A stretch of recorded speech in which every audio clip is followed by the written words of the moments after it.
जळगाव जामोद शहरातील छोट्या व्यापाऱ्यांच्या आणि लघु व्यावसायिकांच्या उदरनिर्वाहाचा प्रश्न सध्या कमालीचा ऐरणीवर आलाय।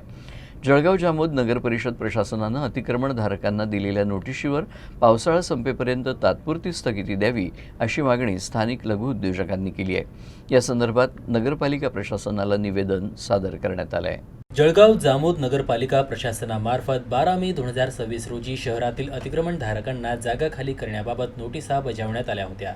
या नोटिशीमुळे लघु व्यावसायिकांमध्ये चिंतेचं वातावरण पसरलंय। सध्या पावसाळ्याचे दिवस सुरू झाले असून जनजीवन विस्कळीत झालं आहे।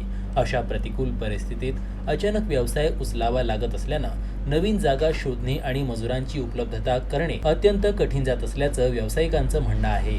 टपरीधारक यांनी आज नगर परिषदेचे सीओ यांना व एसडीओ साहेबांना निवेदन दिलं।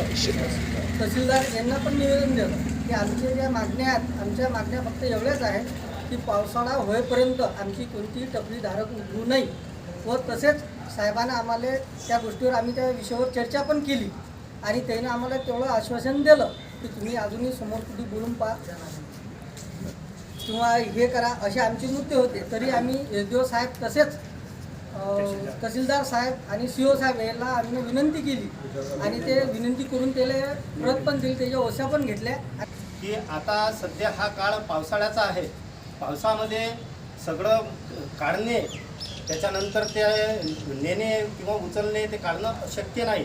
मजुरांची सोय नाही, त्याच्यानंतर देशामध्ये तसेच डिझेल पेट्रोलचं समस्या असल्या कारणाने वाहनंसुद्धा मिळत नाही।